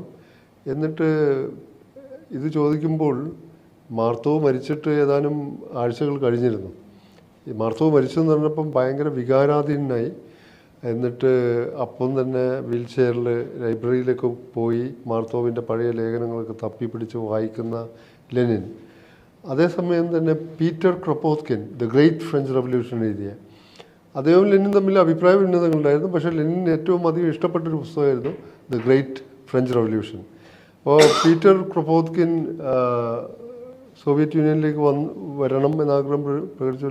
വരാൻ സമ്മതിക്കുകയും അദ്ദേഹത്തിന് സോവിയറ്റ് പാസ്പോർട്ട് കൊടുക്കുകയും ഒക്കെ ചെയ്തതിൽ ബോൾഷെവിക് പാർട്ടിയിൽ തന്നെ എതിർപ്പുണ്ടായിരുന്നു. അപ്പം മാർത്തോവ് തന്നെ ലെനിനോട് പറയുന്നുണ്ട്, ഈ പാർട്ടിയിൽ സോവിയറ്റ് സിസ്റ്റത്തിൽ സോവിയറ്റ് യൂണിയനോട് കൂറുള്ള ഇടത് മെൻഷവിക്കുകളെ ഒരു പ്രതിപക്ഷം എന്ന നിലയിൽ ഉൾപ്പെടുത്തിയാൽ അത് ബോൾഷെവിക്കുകൾക്കും രാഷ്ട്രത്തിനും ഗുണം ചെയ്യും. ആ അഭ്യർത്ഥന ലെനിൻ അവസാന നാളുകളിൽ നടപ്പാക്കാൻ ആഗ്രഹിച്ചിരുന്നുവോ എന്ന് പോലും തോന്നിപ്പിക്കുന്ന ചിലതുണ്ടായിട്ടുണ്ട്. ചില പുസ്തകങ്ങളിൽ ഞാൻ വായിച്ചതാണ്. അപ്പം ആ രീതിയിൽ ലെനിൻ എന്ന് പറഞ്ഞാൽ ഒരു വിയോജന ശബ്ദങ്ങളോട് വളരെ ഏകപാർട്ടി ഭരണമാണെങ്കിലും കൂറുള്ള പ്രതിപക്ഷമായി ഇടത് മെൻഷവിക്കുകളെ നിലനിർത്തുക, അത് ബോൾഷെവിക്കുകൾക്കും സോവിയറ്റ് രാഷ്ട്രത്തിനും ഗുണം ചെയ്യും എന്ന് മാർത്തോവ് പറഞ്ഞു ലെനിനോട്. ലെനിന് അതിനെപ്പറ്റി ആലോചിക്കാൻ അവസാനം മരണാസന്നനായപ്പോൾ ആലോചിച്ചിരുന്നുവോ എന്നുള്ള ചില സംശയങ്ങളൊക്കെ പ്രകടിപ്പിക്കുന്നുണ്ട് താരിഖ് അലിയെ പോലുള്ള ഗ്രന്ഥകാരന്മാർ. അതുപോലെ തന്നെ അങ്ങനെയൊക്കെ ഉള്ളത്. അപ്പോൾ അതൊക്കെ ഒരു വാട്ട് ഈഫ് എന്ന് പിന്നെ കൗണ്ടർ ഫാക്ച്വൽ ഹിസ്റ്ററിയാണ്. കൗണ്ടർ ഫാക്ച്വൽ അങ്ങനെ ആയിരുന്നുവെങ്കിൽ എങ്ങനെയാകുമായിരുന്നു എന്നുള്ളത്. അപ്പോൾ ലെനിനെ പറ്റി പറയുമ്പോൾ തന്നെ ഇപ്പം ഗ്രേറ്റ് മെൻ തിയറി, ലെനിൻ ഇല്ലായിരുന്നുവെങ്കിൽ റഷ്യൻ വിപ്ലവം നടക്കുമായിരുന്നില്ല എന്ന് അസന്നിഗ്ധമായി പറയുന്നവരുണ്ട്. അപ്പോൾ ലെനിൻ എന്ന അദ്ദേഹം അന്ന് വന്നു, അദ്ദേഹവും ഭൂരിപക്ഷ അഭിപ്രായത്തോടൊപ്പം ബൂർഷ്വ ഡെമോക്രാറ്റിക് റവല്യൂഷനൊക്കെ നടക്കട്ടെ, എന്നിട്ട് നമുക്ക് സാവകാശം നടത്താമെന്ന് പറഞ്ഞിരുന്നെങ്കിൽ ആ വിപ്ലവം ഉണ്ടാകുമായിരുന്നില്ല. മാത്രമല്ല, 1-ാം ലോക മഹായുദ്ധമാണ് വാസ്തവത്തിൽ ഈ റഷ്യൻ വിപ്ലവം എന്ന ഫ്രൂട്ട്, പഴത്തെ അല്ലെങ്കിൽ മാമ്പഴത്തെ ശരിക്കും പഴുപ്പിച്ചത്. ആ സാഹചര്യം ഏറ്റവും പെട്ടെന്ന് തിരിച്ചറിഞ്ഞതും അത് സീസ് ചെയ്തതും ലെനിൻ ആണ്. ലെനിൻ സെൻട്രൽ കമ്മിറ്റിയിൽ അദ്ദേഹം വിപ്ലവം ആരംഭിക്കണം എന്ന ആശയം വെച്ച് കഴിഞ്ഞപ്പോൾ പിന്തുണക്കാരുണ്ടായിരുന്നില്ല. ഈവൻ സ്റ്റാലിൻ പോലും പിന്തുണച്ചില്ല. ലെനിന്റെ പ്രസംഗം അവസാനിപ്പിക്കുന്നത് നൗ ഓർ നെവർ എന്ന് പറഞ്ഞിട്ട്, എപ്പോഴും ഇനി ഇത് സംഭവിക്കില്ല. കാരണം വിപ്ലവത്തിന് പറ്റുന്ന സാഹചര്യം നിങ്ങൾ സൂചിപ്പിച്ച പോലെ പഴം പഴുത്തിരിക്കുന്നു, ഇപ്പോഴൊന്ന് കുലുക്കിയാൽ അത് താഴെ. അതെ, നൗ ഓർ നെവർ. അതുപോലെ അത് വളരെ പ്രധാനപ്പെട്ട ഒരു നിരീക്ഷണം. ആ മൂർത്തമായ ഒരു സാഹചര്യത്തെ വാസ്തുനിഷ്ഠമായി വിശകലനം ചെയ്ത് പ്രയോഗിക്കാൻ സാധിക്കും. അപ്പോഴാണ് ഏപ്രിൽ തീസിസ് ഒക്കെ എഴുതുന്നത്. ഷിനാസ് ഉന്നയിച്ചത് പൊതുവെ മാർക്സിസ്റ്റുകൾക്കെതിരായിട്ട് ന്യൂ ലെഫ്റ്റ് ഭാഗത്തു നിന്നുണ്ടാകുന്ന ഒരു പ്രധാനപ്പെട്ട വിമർശനമാണ്. അപ്പോൾ തീർച്ചയായിട്ടും അതിൽ വസ്തുതകളുണ്ട് എന്നുള്ളതും നമ്മൾ കാണേണ്ടതുണ്ട്. ദൈക്ഷണിക സത്യസന്ധതയോടുകൂടി കമ്മ്യൂണിസ്റ്റുകാർക്ക് അന്നത്തെ ഒരു ചരിത്ര സന്ദർഭത്തെ സമീപിക്കാൻ കഴിയണം എന്നുള്ളതാണ്. ലെനിനെ സംബന്ധിച്ചിടത്തോളം ലെനിൻ കൗട്സ്കിയൻ നിലപാടുകൾക്കെതിരായിട്ട് ഏറ്റവും രൂക്ഷമായ ആശയ സമരം നടന്നു. വഞ്ചകനായ കൗട്സ്കി അതെ അതെ. എന്ന രീതിയിൽ കൗട്സ്കിയെ വിശേഷിപ്പിക്കുന്ന ആ സന്ദർഭത്തിൽ അല്ല, കൗട്സ്കി സ്ലാവ് അതെ ലെനിൻ കാണുന്ന ഒരു കാര്യമുണ്ട്. ഒരു വ്യക്തിക്ക് പറ്റുന്ന തെറ്റുകൾ, അത് ഇടതുപക്ഷ വ്യതിയാനായാലും വലതുപക്ഷ വ്യതിയാനായാലും, ലെനിൻ കാണുന്നത് അത് വ്യക്തിപരമായ ഒരു വീഴ്ചയുടെ പ്രശ്നമല്ല, ഒരു ചരിത്ര സാഹചര്യത്തെ, ഒരു വസ്തുനിഷ്ഠ സന്ദർഭത്തെ മനസ്സിലാക്കുന്നതിൽ ആ വ്യക്തിക്ക് പറ്റുന്ന വീക്ഷണപരമായ പാളിച്ചയാണ്. വീക്ഷണപരമായ പാളിച്ചകളെ ആശയത്തിൻ്റെ തലത്തിൽ തന്നെ സമരം ചെയ്ത് തോൽപ്പിക്കേണ്ടതുണ്ട്. എന്നാൽ പ്രയോഗത്തിൻ്റെ മണ്ഡലത്തിൽ അവരെ കൂട്ടുപിടിക്കാൻ കഴിയണം. ഇപ്പോൾ RSDLP അതിൻ്റെ പരിപാടി അംഗീകരിക്കുന്ന അതിൻ്റെ പാർട്ടി കോൺഗ്രസ്സിൽ ലെനിൻ പാർട്ടി പരിപാടി അവതരിപ്പിക്കുകയും അതിനുശേഷം സംഘടനാ സംബന്ധമായ തത്വങ്ങൾ, അതിൻ്റെ ഒരു ഭരണഘടന എന്നൊക്കെ പറയുന്ന ഒരു ലെനിനിസ്റ്റ് സംഘടനാ തത്വങ്ങൾ, ബോൾഷെവിക് തത്വങ്ങൾ എന്നൊക്കെ പറയുന്ന സംഘടനാ തത്വങ്ങൾ അവതരിപ്പിച്ചു. അപ്പോൾ മാർത്തോ ഉൾപ്പെടെയുള്ള എല്ലാ സഹാക്കളും, സീനിയറായ പോളിറ്റ് ബ്യൂറോയിലെ സഹാക്കളെല്ലാം അതിനെതിരായിരുന്നു. ലെനിൻ അതിനെ ശക്തമായി എതിർത്തു. പക്ഷേ ആ സമ്മേളനത്തിൽ ഭൂരിപക്ഷം, അതാണല്ലോ ബോൾഷെവിക്, റഷ്യൻ ഭാഷയിലെ ഭൂരിപക്ഷം കൂടിയാണ് ഗ്രൂപ്പ്, അല്ലെങ്കിൽ റഷ്യൻ സോഷ്യൽ ഡെമോക്രാറ്റിക് ലേബർ പാർട്ടിയിലെ ഒരു വിപ്ലവ വിഭാഗം ബോൾഷെവിക് എന്ന പേരിൽ അറിയപ്പെടാൻ തുടങ്ങിയത്. അപ്പോൾ റഷ്യയുടെ ഒരു സാഹചര്യം, ഇപ്പം നെപ്പ് ഉൾപ്പെടെയുള്ള പ്രശ്നങ്ങൾ ഒരു സാമൂഹ്യ സന്ദർഭത്തെ മനസ്സിലാക്കുന്ന പ്രശ്നമാണ്. അതായത് കെറൻസ്കിയുടെ നേതൃത്വത്തിൽ ബൂർഷാ വിപ്ലവ ഗവൺമെന്റ് അവിടെ ബൂർഷാ പരിഷ്കാരങ്ങളിലൂടെ ആ സമൂഹത്തെ ജനാധിപത്യവൽക്കരിക്കട്ടെ, കാർഷിക പരിഷ്കരണം നടപ്പാക്കട്ടെ എന്ന് വെയിറ്റ് ചെയ്യാൻ പറ്റാത്തത് ബൂർഷാസിക്ക് സംഭവിച്ച ഒരു അപജയത്തെ ചൂണ്ടിക്കാണിച്ചു. ആ അപജയം പരിഹരിക്കാൻ കഴിയുന്ന രീതിയിലുള്ള പരിഷ്കരണങ്ങൾ നടത്തുന്നതിന് പകരം എന്താണ്, കടുത്ത സോഷ്യലിസ്റ്റ് നടപടികൾ, ദേശാൽക്കരണത്തിന്, ഭൂമിയുടെ ദേശാൽക്കരണമാണ് ഇതിന് ഏറ്റവും പ്രധാനം. കാരണം 10 രാജ്യങ്ങൾ സോവിയറ്റ് യൂണിയനെ വിപ്ലവത്തിന് ശേഷം വളഞ്ഞു പിടിക്കുന്ന അവസ്ഥയെത്തിയതും ആഭ്യന്തരമായി കുലാക്കുകളിൽ അവർക്ക് ലെനിന്റെ ലെനിന്റെ ഗവൺമെന്റിനായിട്ട് തിരിച്ചുവിടാൻ കഴിയുന്നതിനും കാരണം എന്താണ്, ഭൂമി വളരെ പ്രധാനമാണ്. അന്തരീക്ഷം ഉൾപ്പെടെയുള്ള സംഭവങ്ങളിൽ നിന്ന് നമ്മുടെ തന്നെ അനുഭവം കൂടിയാണ്. ഭൂമിയെ ഏറ്റവും നല്ല കാര്യങ്ങൾക്ക് വേണ്ടിയാണെങ്കിൽ പോലും തൊട്ട് കളിക്കാൻ കൃഷിക്കാർ അനുവദിക്കില്ല. അതുകൊണ്ടാണ് ആ പ്രശ്നത്തെ പരിഹരിക്കാൻ ന്യൂ ഇക്കണോമിക് പോളിസി അവതരിപ്പിക്കുമ്പോൾ സഖാവ് ലെനിൻ എന്ത് പറഞ്ഞു, ഭൂമി സ്റ്റേറ്റിന്റെ ഉടമസ്ഥയിലേക്ക് കൊണ്ടുവരുന്നതിന് പകരം കൃഷിക്കാരുടെ ഉടമസ്ഥയിൽ നിർത്തി ഭൂമിയെ എന്ത് ചെയ്യണം, കളക്റ്റീവ് ഫാം. അതുവരെ സഹകരണം പൊതുമേഖല എന്നതിന് പകരം, എന്നതിൽ നിന്ന് വ്യത്യസ്തമായി സോഷ്യലിസത്തിന്റെ ഒരു ഉത്പാദന മാതൃകയായിട്ട് കളക്റ്റീവ് ഫാം, കൂട്ടുകൃഷിക്കളങ്ങൾ വരികയാണ്. അപ്പൊ ലെനിൻ തീർച്ചയായിട്ടും എന്താണ് അതും ഇവിടെ നമ്മൾ ചർച്ച ചെയ്ത പോലെ തന്നെ ഒരു നിർദ്ദിഷ്ട ചരിത്ര സന്ദർഭത്തെ മനസ്സിലാക്കുന്നതിന്റെ പ്രശ്നമാണ്. ലെനിൻ അക്കാര്യത്തിൽ അസാമാന്യമായ വീക്ഷണ വ്യക്തത ഉണ്ടായിരുന്നു. വീക്ഷണപരമായ വ്യക്തത ഇക്കാര്യത്തിൽ വളരെ പ്രധാനമാണ്. തിയററ്റിക്കലായിട്ട് ലെനിന് ഒരിക്കലും കൺഫ്യൂഷൻ ഉണ്ടായിട്ടില്ല, ചാഞ്ചാട്ടം ഉണ്ടായിട്ടില്ല. എന്താണ് ഈ സന്ദിഗ്ധത, അങ്ങോട്ട് പോകണോ ഇങ്ങോട്ട് പോകണോ എന്നുള്ള അതെ ആ അവസ്ഥ ലെനിനുണ്ടായിട്ടില്ല. ലെനിൻ വളരെ വ്യക്തതയോടുകൂടി ഒരു ചരിത്ര സന്ദർഭത്തെ മനസ്സിലാക്കുകയും ആ ചരിത്ര സന്ദർഭത്തിൽ എടുക്കണം. അത് തന്നെയാണ് ഏപ്രിൽ 26 പ്രശ്നത്തിനും. ലെനിൻ ഫെബ്രുവരി വിപ്ലവം കഴിഞ്ഞ് ലെനിൻ തിരിച്ചു വരികയാണ്. കെറൻസ്കി അധികാരത്തിലിരിക്കുമ്പോഴാണ് ലെനിൻ വിദേശത്ത് നിന്ന് റഷ്യയിലേക്ക് തിരിച്ചു വരുന്നതോടുകൂടി അദ്ദേഹത്തിന് കൃത്യമായ കാര്യങ്ങൾ മനസ്സിലാക്കി. ഇപ്പോൾ ഇതിനെ അധികാരം പിടിച്ചെടുക്കാനുള്ള അതിന്റെ ഒരു സൈദ്ധാന്തിക സമീപനം എന്ന നിലക്കാണ് ഏപ്രിൽ പ്രബന്ധങ്ങൾ അദ്ദേഹം രചിക്കുകയും സോവിയറ്റ് പാർട്ടിക്കകത്ത് അത് വിപുലമായ രീതിയിൽ എത്തിക്കാനും വിപ്ലവത്തിന് കേന്ദ്ര കമ്മിറ്റിക്കകത്തുള്ള എതിർപ്പുകളെ വരെ മറികടന്നുകൊണ്ട് ജനങ്ങളെ ആകെ ഈ കെറൻസ്കി സർക്കാരിനെ അട്ടിമറിച്ച് അധികാരം പിടിക്കുന്നതിലേക്ക് എത്തിക്കുന്നു. ഇത് എന്താണ്, ലെനിൻ തന്നെ എപ്പോഴും പറഞ്ഞുകൊണ്ടിരിക്കുന്ന കാര്യം, മാർക്സിസം എന്ന് പറയുന്നത് സമൂർത്ത സാഹചര്യങ്ങളുടെ സമൂർത്ത വിശകലനം. അത് എന്താണ്, നേരത്തെ താരിഖലിയെ ഉദ്ധരിച്ചുകൊണ്ട് ഞങ്ങളൊരു സംഭാഷണത്തിൽ ഷിനാസ് പറയുകയുണ്ടായി, എന്താണ് മാർക്സിന്റെ ഒരു ദീർഘമായ അത് ഇതാണ്. അതായത് അക്കാലത്ത് ലെനിനെ എതിർക്കാൻ ബൂർഷ്വാ ജനാധിപത്യ വിപ്ലവം ഇല്ലാതെ എങ്ങനെയാണ് വിപ്ലവം നടത്തുക എന്ന് പറഞ്ഞപ്പോൾ മാർക്സിന്റെ പരക്കെ ഉദ്ധരിക്കപ്പെടുന്ന ഒരു ഉദ്ധരണിയുണ്ട്. ഒരു സാമൂഹിക വ്യവസ്ഥിതിയിൽ ഉൽപാദന ബന്ധങ്ങൾ അതിൻ്റെ പൂർണ്ണ നിലയിൽ വികാസം പ്രാപിച്ചാൽ മാത്രമേ പിന്നെ ആ സാമൂഹിക വ്യവസ്ഥ മാക്സിമം അത് തകരുകയുള്ളൂ, അത് പിന്നെ അതിൻ്റെ ഡിക്ലൈൻ തുടങ്ങുകയുള്ളൂ. മാത്രമല്ല മറ്റൊരു ഉയർന്ന രൂപത്തിലുള്ള ഉൽപാദന ബന്ധങ്ങളുടെ ബീജാവാപം ആ നിലനിൽക്കുന്ന സാമൂഹിക വ്യവസ്ഥയുടെ ഗർഭാശയത്തിൽ ഉണ്ടായിരിക്കുകയും വേണം. അങ്ങനെയുള്ളൊരവസ്ഥയിലാണ് വിപ്ലവം നടക്കേണ്ടത് എന്ന് പറഞ്ഞപ്പോൾ പിന്നെ വാസ്തവത്തിൽ ഇപ്പോൾ ഇവരൊക്കെ പറയുന്ന ഒരു കാര്യം, ഒരു സാമൂഹിക വ്യവസ്ഥിതി അമ്മയും ഗർഭസ്ഥ ശിശുവുമാണ്. അവരുടെ ജീവൻ അപകടത്തിലാണെങ്കിൽ സിസേറിയൻ ഉപയോഗിച്ചിട്ട് വേണ്ടി വരും. അങ്ങനെയുള്ള ഒരു പരിതോവസ്ഥയായിരുന്നു റഷ്യയിൽ. വാസ്തവത്തിൽ സിസേറിയൻ നടത്തുകയായിരുന്നു ലെനിൻ എന്നാണ് പറഞ്ഞു വരുന്നത്. അപ്പോൾ മാർക്സ് പോലും അദ്ദേഹത്തിൻ്റെ അക്കാലത്ത് പ്രസിദ്ധീകരിച്ചിട്ടില്ലാത്ത പിൽക്കാലത്ത് പ്രസിദ്ധീകരിക്കപ്പെട്ട പിന്നെ രചനകളിൽ ഇത്തരം തത്വവാദപരമായിട്ടുള്ളൊരു വാദം ഉന്നയിക്കുന്നേയില്ല. ആദ്യം ബൂർഷ ജനാധിപത്യ വിപ്ലവം, പിന്നെ സോഷ്യലിസ്റ്റ് വിപ്ലവം എന്നുള്ളത്. അപ്പോൾ അങ്ങനെ ഒരു സീക്വൻസ് ഒന്നുമില്ല. അപ്പം മാർക്സ് പോലും അതിൽ അങ്ങനെ ഒരു ഷാഠ്യം പിടിച്ചിട്ടില്ല. ലെനിൻ ആ സന്ദർഭത്തിൽ കേട്ടി സൂചിപ്പിച്ചതുപോലെ തന്നെ വളരെ കൃത്യമായി അതിൽ നിന്ന് മാറിയിട്ട് ഇങ്ങനെയും നടത്താൻ പറ്റും എന്ന് കാണിച്ചു കൊടുക്കുക. ഈ ഉൽപാദന ശക്തികൾക്ക് വികസിക്കാനുള്ള സാഹചര്യം ഉണ്ടാകുന്ന കാലത്തോളം അതെ വ്യവസ്ഥ തുടരുമെന്നാണ് വളരെ പ്രസക്തമായ ഒരു കാര്യം.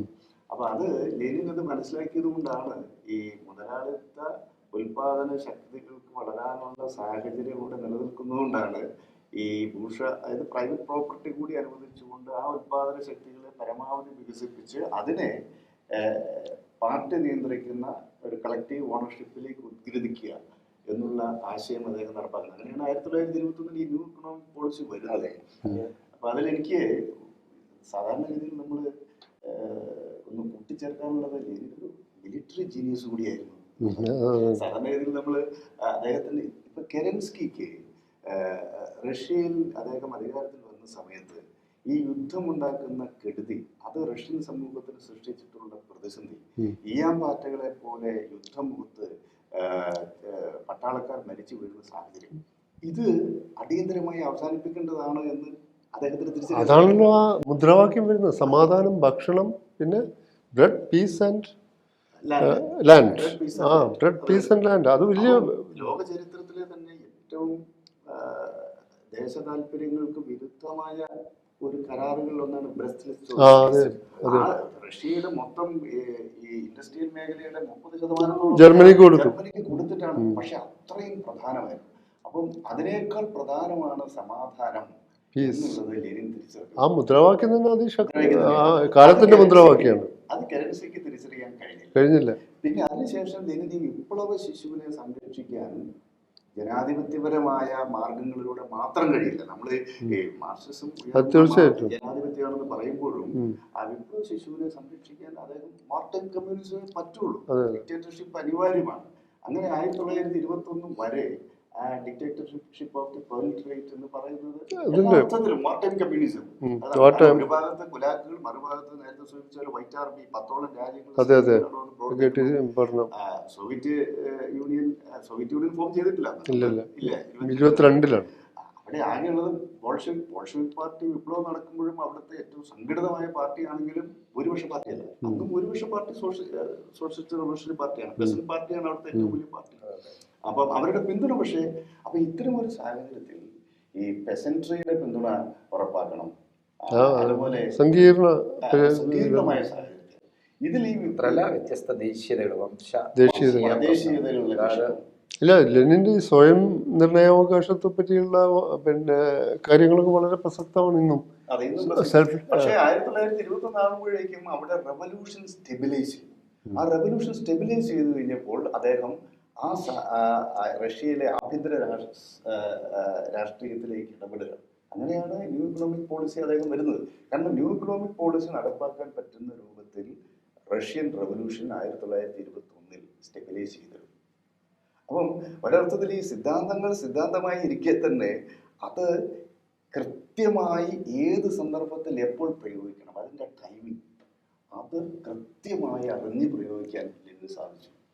ലെനിൻ്റെ ഒരു പ്രശ്നം, ലെനിൻ്റെ ഇന്ന് നമ്മൾ പഠിക്കുന്ന ഒരു പ്രധാനപ്പെട്ട കാര്യം, ഒരു ഭാഗത്ത് ഒരു മുതലാളിത്ത സമ്പദ്ഘടന പൂർണ്ണ രൂപത്തിൽ വന്നിരിക്കില്ലാത്ത ഒരു പിന്നോക്ക കാർഷിക രാജ്യമാണ് റഷ്യ. അതുകൊണ്ട് തന്നെ മുതലാളിത്തവൽക്കരണം എന്ന് പറയുമ്പോൾ സ്വകാര്യ സ്വത്തുടമസ്ഥതയുടെ ഒരു പ്രസക്തി തിരിച്ചറിഞ്ഞു. അത് ചെറുകിട സംരംഭങ്ങൾ, അതേപോലെ തന്നെ ഭൂമി, ഇതിൻ്റെയൊക്കെ ഉടമസ്ഥയെ നിഷേധിച്ചുകൊണ്ട് കേവലമായ ദേശവൽക്കരണം നടക്കില്ല എന്ന് കഴിഞ്ഞു. അപ്പോൾ സ്വകാര്യ സ്വത്തുടമസ്ഥതയും ഭൂമിയുടെ ഈ രീതിയിൽ സ്വകാര്യ കൈവശാവകാശം ഉണ്ടാകുമ്പോൾ സ്വാഭാവികമായിട്ട് എന്താണ്, സ്വകാര്യ സ്വത്തുടമ വർഗങ്ങളുടെ വലിയ രൂപങ്ങൾ ഉണ്ടാകാനുള്ള സാധ്യതയാണ്. അതിൻ്റെ പ്രജനന ഏരിയയാണ് അത്. അപ്പം എന്താണ്, ജനങ്ങളിൽ സോഷ്യലിസ്റ്റ് ബോധം വളർത്തുക. അവിടെയാണ് ലെനിൻ ഈ സോഷ്യലിസ്റ്റ് സാറ്റർഡേകളെ കുറിച്ചുള്ള 5 ദിവസം നിങ്ങൾ എന്താണ്, നിങ്ങൾക്ക് വേണ്ടി അധ്വാനിക്കുന്നു, ഒരു ദിവസം നിങ്ങൾ എന്താണ് രാജ്യത്തിന് അധ്വാനിക്കുന്നു. ആ രീതിയിലുള്ള സോഷ്യലിസ്റ്റ് ബോധം, അതാണ് പൊളിറ്റിക്സിനെ അതിൻ്റെ ഒരു കമാൻഡിലേക്ക് കൊണ്ടുവരാൻ, സോഷ്യലിസത്തെ അതിൻ്റെ ഒരു കമാൻഡിലേക്ക് കൊണ്ടുവരാൻ കഴിയുന്ന ഒരു കാഴ്ചപ്പാട് ലെനിൻ ഉണ്ടായിരുന്നു. അപ്പം പല ആളുകളും എന്താണ് ഇപ്പോൾ ഞാൻ MGSന്റെ ഒക്കെ ചില അഭിമുഖങ്ങളിൽ കണ്ടിട്ടുണ്ട്, ഈ നെപ്പിനെ ഭയങ്കരമായിട്ട് ഉയർത്തിപ്പിടിക്കുക. ലെനിൻ നെപ്പ് പറയുമ്പോൾ എന്താണ്, സ്വകാര്യ ഉടമസ്ഥ എന്നേക്കുമായി ശാശ്വതീകരിക്കേണ്ട ഒരു വ്യവസ്ഥയായിട്ടേ ആവശ്യമായ ഒരു അന്തരാള ഘട്ടമുണ്ട്. ആ അന്തരാള ഘട്ടത്തിൽ തന്നെ എന്താണ്, ഉയർന്ന സാമൂഹ്യപരതയിലേക്ക് ആളുകളെ സോഷ്യലിസ്റ്റ് ഉൽപാദനപരമായി തന്നെ 5 ദിവസം നിങ്ങൾ അധ്വാനിക്കുന്നു, ഒരു ദിവസം കർത്താവിനുള്ളതാണല്ലോ. 6ാമത്തെ ദിവസം നിങ്ങൾ എന്താണ്, സാറ്റർഡേ നിങ്ങൾ നാട്ടിന് വേണ്ടി സോഷ്യലിസ്റ്റ് സാറ്റർഡേ. ഇത് ലെനിൻ്റെ ഒരു വലിയ സംഭാവനയാണ്. പിൽക്കാല സോഷ്യലിസ്റ്റ് വ്യവസ്ഥകളൊക്കെ തന്നെ അതിൻ്റെ അതിജീവനുമായി ബന്ധപ്പെട്ട് എനിക്ക് തോന്നുന്നത്, നമ്മളിപ്പോൾ സംസാരിക്കുന്ന ഒരു സന്ദർഭത്തിൽ ചൈന ഒരു വിഷയമാണ്. ചൈന ഈ വിഷയങ്ങൾ എങ്ങനെ കണ്ടു എന്നുള്ളതാണ്. ചൈന സോവിയറ്റ് യൂണിയനുണ്ടായ തിരിച്ചടികളുടെ കാരണങ്ങളിൽ ഏറ്റവും പ്രധാനം ഉൽപാദന ശക്തികളെ വികസിപ്പിക്കുന്നതിൽ സയൻസ് ആൻഡ് ടെക്നോളജി ഉപയോഗിക്കുന്നതിൽ സോവിയറ്റ് യൂണിയൻ ഒരു ഘട്ടത്തിൽ 50-കൾ 2ാം ലോകമായ ഇത് കഴിഞ്ഞപ്പോൾ ആകെ പാപ്പരായ സമ്പദ്ഘടന. ബജറ്റിന്റെ വലിയ ഭാഗം എന്താണ്, സോവിയറ്റ് യൂണിയന് ചെയ്യേണ്ടിയിരുന്നത് എന്താണ്, യുദ്ധത്തിലുണ്ടായ കെടുതികൾ പരിഹരിക്കാൻ, പുനർനിർമ്മാണത്തിന് വേണ്ടിയാണ്. അപ്പോൾ ഉൽപാദനപരമായ മേഖലകളിലേക്ക് അതിന് പോകാൻ കഴിഞ്ഞില്ല. 2ാം ലോക മഹായുദ്ധത്തിന് മുമ്പ് അതെന്താണ്, ഗഗാറിനെയൊക്കെ ശൂന്യാകാശത്തിലേക്ക് അയച്ചു. സയൻസിന്റെയും ടെക്നോളജിയും ഒക്കെ മണ്ഡലത്തിലെ ഞെട്ടിക്കുന്ന, ലോകത്തെ മുതലാളിത്ത ലോകത്തെ ഞെട്ടിപ്പിക്കുന്ന നേട്ടങ്ങൾ. അതിനുശേഷം സ്റ്റാഗ്നേഷൻ ആയിരുന്നു. 1969-ലാണെങ്കിലും അതിനുള്ള ഗവേഷണങ്ങളും പഠനങ്ങളും ഒക്കെ 40-കളിലാണ്. അപ്പൊ അതിൽ നിന്ന് എന്താണ് സോവിയറ്റ് യൂണിയൻ പിന്നീട് എന്താണ്, നമ്മുടെ നാട്ടിലെ CPI സുഹൃത്തുക്കളൊക്കെ അന്ന് സോവിയറ്റ് സ്കൂളൊക്കെ പോയിട്ട് കോഴ്സ് ഒക്കെ കഴിഞ്ഞ് വരുമ്പോൾ നമ്മുടെ സോവിയറ്റ് യൂണിയനിലെ പ്രശ്നങ്ങളെ കുറിച്ച് ചർച്ച ചെയ്യുമ്പോൾ ആ സോവിയറ്റ് യൂണിയൻ ആകെ പ്രശ്നമാണ് എന്ന് നമ്മളോട് പറയാറുണ്ടായിരുന്നു. അവിടെ നല്ലൊരു വാച്ച് പോലും ഇല്ല പ്രൊഡക്ഷന്റെ രംഗത്തൊക്കെ, പ്രൊഡക്ഷന്റെ രംഗത്ത്. അപ്പൊ ആ ഒരു പ്രശ്നങ്ങളെ തിരിച്ചറിഞ്ഞുകൊണ്ടാണ് ചൈന പിന്നീട് എന്താണ്, അപ്പം നമ്മുടെ മുതലാളിത്തത്തിന്റെ ഭാഗമായിരിക്കുന്ന ഒരു ലോകത്തിൽ, മുതലാളിത്തം സർവ്വവ്യാപിയായിരിക്കുന്ന ഒരു ലോകത്ത് മുതലാളിത്തവുമായി സോഷ്യലിസ്റ്റ് വ്യവസ്ഥക്ക് മത്സരിക്കേണ്ടതുണ്ട്. അപ്പം എന്താണ്, മാർക്കറ്റ് പ്രധാനമാണ്. മാർക്കറ്റ് സോഷ്യലിസത്തെ കുറിച്ചൊക്കെയുള്ള പിൽക്കാല ചൈനീസ് കമ്മ്യൂണിസ്റ്റ് പാർട്ടിയുടെ കാഴ്ചപ്പാടുകൾ. സോവിയറ്റ് യൂണിയൻ എന്താണ്, ഒരു രാജ്യത്ത് സോഷ്യലിസം കെട്ടിപ്പടുക്കാനുള്ള എന്താണ് അശ്രാന്തമായ ശ്രമത്തിന് ഇടയിൽ എന്താണ്, അത് ഉൽപാദന ശക്തികളെ വികസിപ്പിക്കുന്നത്, ശാസ്ത്രത്തിന്റെയും സാങ്കേതിക വിദ്യയുടെയും രംഗത്തുണ്ടാകുന്ന നേട്ടങ്ങളെ പ്രൊഡക്ഷനിലേക്ക് കൊണ്ടുവരുന്നത്, ഈ കാര്യങ്ങളിലൊക്കെ തന്നെ പിൽക്കാല സോവിയറ്റ് നേതൃത്വത്തിന് സംഭവിച്ച പാളിച്ചകൾ പരിഹരിച്ച് മുന്നോട്ട് പോകണം. അപ്പൊ CPMന്റെ പാർട്ടി പരിപാടി വളരെ പ്രധാനമായിട്ട് കാണുന്ന ഒരു പ്രശ്നമാണ്. 2000-ൽ അത് പുതുക്കിയപ്പോൾ, അത് ആനുകാലികമാക്കിയപ്പോൾ എന്താണ്, അത് ഏറ്റവും പ്രധാനമായിട്ട് കാണുന്നത് ഉൽപാദന ശക്തികളെ വികസിപ്പിക്കാൻ കഴിയുന്ന രീതിയിൽ ശാസ്ത്രവും സാങ്കേതിക വികസനം. മുതലാളിത്തത്തിന് അത് കഴിഞ്ഞു. 2ാം ലോക മുതലാളിത്തത്തെക്കാൾ ഗംഭീരമായ ഉൽപാദന ശക്തികൾ അവിടെ ഉണ്ടാക്കപ്പെടേണ്ടതായിരുന്നു. അത് സാധിച്ചില്ല, മത്സരിക്കാൻ കഴിഞ്ഞില്ല. അത് കഴിയാതെ പോയത് എന്താണ്, അത് ഒരു സോഷ്യലിസ്റ്റ് നിർമ്മാണത്തെ സംബന്ധിച്ച ചില തെറ്റായ ധാരണകളാണ് സംഭവിച്ചത്. അതിന്റെ അനന്തരഫലം ക്രൂഷ്ചേവിലേക്ക് എത്തുമ്പോഴേക്ക് പതുക്കെ എന്താണ്, അമേരിക്കൻ ചേരിയുമായിട്ട് കൂട്ടുകൂടുന്നതിലേക്ക്, സമാധാനപരമായ സഹവർത്തിത്വത്തിന്റെ സിദ്ധാന്തം വെക്കുന്നതിലേക്കാണ് എത്തിയത്. ലെനിൻ കണ്ടതിന് വ്യത്യസ്തമായ സഹവർത്തിത്വ സിദ്ധാന്തമാണ് ക്രൂഷ്ചേവിന്റെ കാലം ഉണ്ടായത്. ഈ കാര്യങ്ങളൊക്കെ ഇന്നത്തെ ഒരു ലോക സാഹചര്യത്തിൽ CPM പരിശോധിച്ചിട്ടുണ്ട്. സോഷ്യലിസ്റ്റ് നിർമ്മാണത്തിൽ ജനാധിപത്യം അത് വളരെ പ്രധാനമാണ്. CPM പാർട്ടി പരിപാടി അനുസരിച്ച് ഏകകക്ഷി ഭരണം CPM കാണുന്നില്ല. ജനാധിപത്യ ഗവൺമെന്റ് ഉണ്ടായാൽ, ഒരു ജനാധിപത്യ ഗവൺമെന്റിൽ അവിടെ ബഹുകക്ഷി സമ്പ്രദായം ഉണ്ടാവും. അതേപോലെ തന്നെ വർഗങ്ങൾ നിലനിൽക്കുന്ന കാലത്തോളം, സോഷ്യലിസത്തിൽ വർഗങ്ങളുണ്ടെങ്കിൽ, സോഷ്യലിസം ഒരു പരിവർത്തന ഘട്ടമാണെങ്കിൽ, ആ സോഷ്യലിസ്റ്റ് പരിവർത്തന കാലഘട്ടത്തിൽ നിന്നാണ് വ്യത്യസ്ത വർഗങ്ങളുണ്ട്. ആ വർഗങ്ങൾക്ക് സാമൂഹ്യമായി സംഘടിച്ച് അവരുടെ അഭിപ്രായങ്ങൾ പറയേണ്ടി വരും. അതിന് നിങ്ങൾക്ക് സപ്രസ് ചെയ്ത് പോകാൻ പറ്റില്ല. അതുമായിട്ട് തുറന്ന ആശയസമരം നടത്താം, അല്ലാതെ നിങ്ങൾക്ക് ഭരണകൂട ശക്തി ഉപയോഗിച്ച് അടിച്ചമർത്തി പോകാൻ പറ്റില്ല.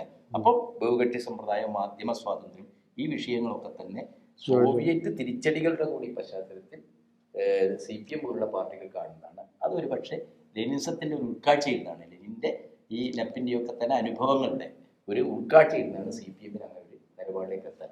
പിന്നെ ഞാൻ ഈ ചർച്ച നിർത്താം. ഈ കാര്യങ്ങളെ കേട്ടി ശ്രദ്ധിച്ച ഒരു കാര്യം കൂടിയുണ്ട്. അതായത് വിമൻ ക്വസ്റ്റ്യൻ ഉണ്ട്. അതെ, വിമൻ ക്വസ്റ്റ്യൻ. അപ്പൊ 24 മുമ്പ് തന്നെ എൻ്റെ കാലത്ത് തന്നെ 18 19 ജനോദ് ജൽ വിമൻസ് ഡിപ്പാർട്ട്മെന്റ് തുടങ്ങിയിരുന്നു. അതിൻ്റെ പിന്നെ കാര്യദർശി ഇന്നസ അർമാൻഡ് എന്ന് പറയുന്ന അലക്സാണ്ടർ കുളന്തായൊക്കെ വേറെ ബുക്ക് എഴുതുന്നുണ്ട്, an autobiography of a sexually emancipated communist woman എന്ന്. ഇന്നസ അർമാൻഡിനെ നിയമിക്കുന്നു. ജനോദ് ജൽ വിമൻ ക്വസ്റ്റ്യൻ ആണ്. അപ്പം വിമർശനങ്ങളൊക്കെ ഉണ്ടായിരുന്നു. ഇപ്പം വിപ്ലവത്തിൻ്റെ മറ്റ് അടിയന്തര ലക്ഷ്യങ്ങളാണ് പൂർത്തീകരിക്കേണ്ടത്, ഈ സ്ത്രീ പ്രശ്നങ്ങളൊക്കെ നമുക്ക് പിന്നെ പരിഹരിക്കാം. അന്ന് അതിനെ ശക്തമായി എതിർത്തിരുന്ന ആൾക്കാരായിരുന്നു അലക്സാണ്ടർ കുളന്തായും ഒക്കെ. അപ്പോൾ ആ കാലത്ത് തന്നെ 20കളുടെ തുടക്കത്തിൽ അല്ലെങ്കിൽ അതിന് തൊട്ട് മുമ്പ് തന്നെ ഈ വിമൻ ഇഷ്യൂസൊക്കെ അഡ്രസ്സ് ചെയ്യാൻ ഒരു ഇത് രൂപീകരിക്കുകയാണ്. അത് ഇന്നസ അർമാൻഡ് ടൈഫസ് ബാധിച്ച് കോക്കസസ് മേഖലയിലെ ഒരു സാനിറ്റോറിയത്തിൽ മരിക്കുന്നത് വരെ അത് സജീവമായിരുന്നു ഇന്നസ. കുളന്തായി പിന്നെ സ്വീഡനിൽ ഒരു പിന്നെ സ്ഥാനപതിയായിട്ട് പോയി എന്ന് തോന്നുന്നു. അപ്പോൾ അത്തരം ഈ മന്ത്രിസഭയിലെ ഗവൺമെന്റിലെ വനിതാ ശിശുക്ഷേമ അലക്സാന്ദ്രിയയാണ് ഈ കമ്മ്യൂണിറ്റി കിച്ചൺ, അതേപോലെ തന്നെ പൊതു അലക്കുശാലകൾ, കുട്ടികളുടെ പരിപാലന കേന്ദ്രങ്ങൾ എന്ന് പറഞ്ഞു കഴിഞ്ഞാൽ മുതലാളിത്തവും അതിനു മുമ്പുള്ള സാമൂഹിക വ്യവസ്ഥകളും അടിച്ചേൽപ്പിച്ച സ്ത്രീയുടെ അടിമത്തത്തിന്റെ അടിസ്ഥാനം അടുക്കളയാണ്, അലക്കുശാലകളാണ്, കുഞ്ഞുങ്ങളെ പെറ്റു വളർത്തലാണ്. അപ്പൊ അതിന് ഭൗതികമായി തന്നെ പരിഹാരം ഉണ്ടാകണം. ആ പരിഹാര മാർഗം അത് 1919 വ്യക്തി കുടുംബ നിയമം. അങ്ങനെയാണ് ചരിത്രത്തിൽ സ്ത്രീകൾക്ക് വോട്ടവകാശം ഉൾപ്പെടെയുള്ള കാര്യങ്ങൾ. അത് സോവിയറ്റ് റിപ്പബ്ലിക് ആയിരുന്ന അസർബൈജാനിലൊക്കെ വലിയ തോതിൽ സ്ത്രീ പങ്കാളിത്തം ഉണ്ടായപ്പോൾ അവിടുത്തെ യാഥാസ്ഥിതിക മതമൗലികവാദികൾ ഇവരെ ആക്രമിക്കുന്ന രീതിയൊക്കെ ഉണ്ടായിരുന്നു തുടക്കത്തിൽ. ഈ പിന്നെ